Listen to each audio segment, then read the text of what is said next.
What is going on, all you beautiful people? This is Manufactured Opinion here, bringing you my 12 great weapons of 2012. Now, if you remember, I uploaded a video a few days ago asking you what your favorite weapons of 2012 were, and I integrated those into this video, so hopefully you guys will be able to relate, or able to enjoy the video. Now, this isn't the best of 2012 weapons, and this doesn't cover every single game that came out in 2012, mostly just games that I played a lot on my channel. I definitely have some awesome memories with these weapons, some great times with these weapons, and hopefully you guys did too, since a lot of you recommended these weapons. So without further ado, let's hop right into this list. So coming in at number 12, we have the Belial's Trident from Darksiders 2, which you can get off Lord Demon Belial from the Lord Demon Belial DLC. And first and foremost, we all know that the possessed weapons in Darksiders 2 rule all. They are all powerful and can destroy anything if you gear them out the right way. But the fact that this weapon makes me feel like Poseidon, it looks awesome, and it has some pretty damn good stats. If you've played any of Darksiders 2, you would know that once you get yourself a good set of possessed weapons, whatever they may be, the unique weapons can't even compare. But Belial's Trident is definitely something that I can endorse because I can take out multiple enemies at once, and I can look like a badass while doing it. So here's to you, Belial's Trident. You are my number 12. Coming in at number 11, we have the Wabbajack. Now, I know I kind of cheated on this one since the Wabbajack technically came out in 2011, but I'm fairly certain that I used it way more in 2012 than in 2011. And rightfully so. Any weapon that can make you summon mud crabs and then make your enemies get shot by their own arrows in the knee is a weapon that I can love for the rest of my life. And yes, this guy actually got shot in the knee. I know it's overdone, but awesome. Storming in at number 10, we have one of the most prized swords in all of Kingdoms of Amalur, the Scourgebane. Now, this is one of my most requested weapons of all time on my channel for the location.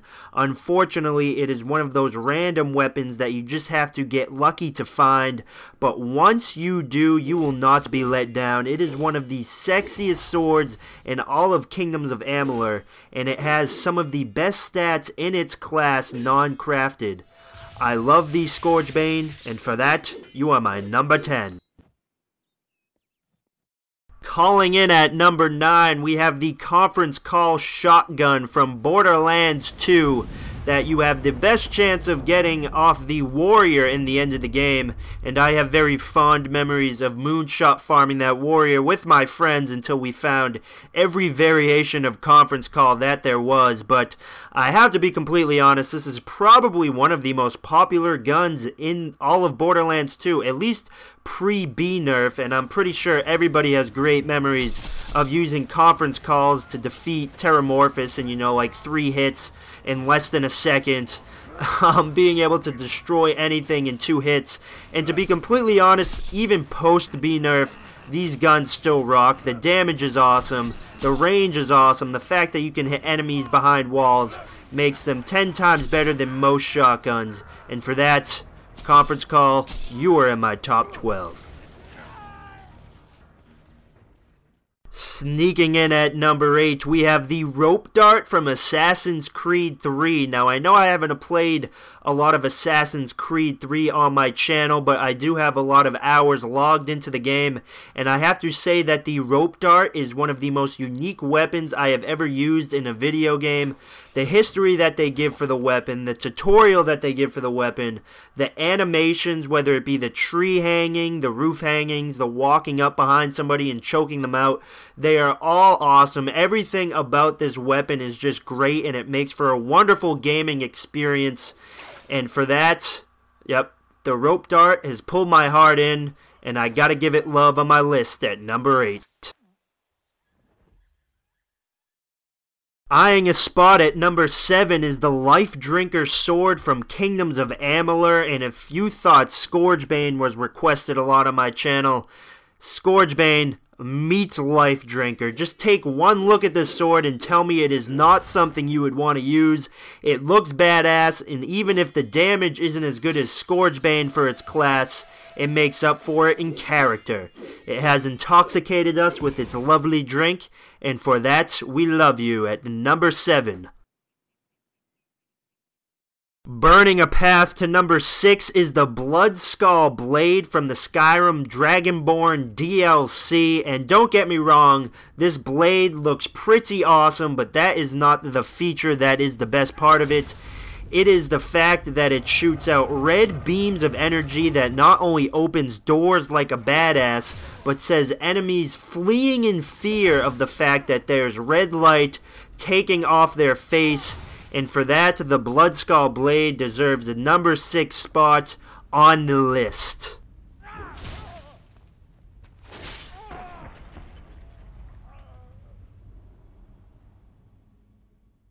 Forever going at number 5 is the Infinity Pistol from Borderlands 2. Now, this was one of the more frustrating weapons for me to loot off Dr. Mercer, but once I did, it's never left my side. Whether I'm in a tight jam in a boss fight, surrounded by multiple badass enemies, or I'm just running low on ammo, the Infinity Pistol never lets me down.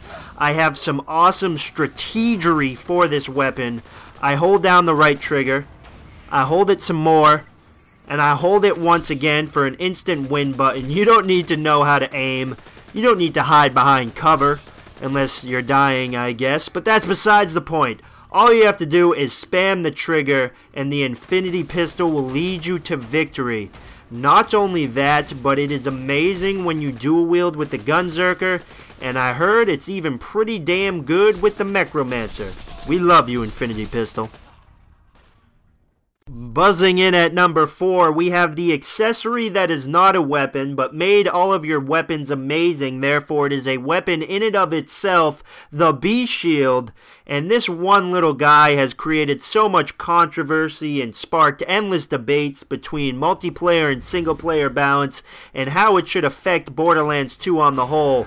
But whatever your opinion may be, you can't deny the fact that at least once or twice, destroying Terramorphous or Hyperius with the B-Shield felt so amazing. And for that B-Shield, we love you. You are my number 4. Shining bright at number 3 is the Dragon weapons from Dragon's Dogma. I had a lot of requests for different types of Dragon weapons, and I thought about it, and I was like, they are all pretty damn awesome, so I'm going to put them all in their own category. At number 3, we have the Heaven's Keys, we have the Lambent Shield, we have the Talarian White, we have the Totem Mace, we have the Ascalon, the Dwells in Light, the Angel's Fist, the Volant White, and then we have the Lustrous Great Shield. All of these weapons off the Dragon were great. They all have their strengths, they all have their weaknesses, but the best part about them was that feeling you got when you defeated the online Dragon and you found one of them. It was a great feeling, a feeling I will always remember from Dragon's Dogma, and definitely one of the best games I played of 2012. Thank you very much, Dragon weapons. Spinning in at number 2 is another whole class of weapons, this time the Feyblades from Kingdoms of Amalur. These weapons were so unique and so innovative, they look awesome. Each pair had its own proverb, had its own personality. The animations in combat were great, they were great in combat in and of themselves. And most importantly, they looked awesome with pretty much every set of armor you could find. I personally have great memories of the Feyblades. Kingdoms of Amalur was a great game, is a great game. One of my most popular videos is a Feyblades video, so that just speaks volume to the popularity that these weapons had, not only amongst you guys that are watching this video, but amongst the Kingdoms of Amalur population in general. So for that, Fey Blades are some of the best weapons I used in 2012. And here is Claptrap introducing the #1 weapon. Shooting its way to the #1 spot is the Maggie pistol from Borderlands 2. Now this was a very tough decision between the Maggie, the Fey Blades, and the Dragon weapons. But when I look back at those 3 games and I look at those weapon sets and this individual weapon, the Maggie, I think I had the most enjoyment with the Maggie pistols, and here is why.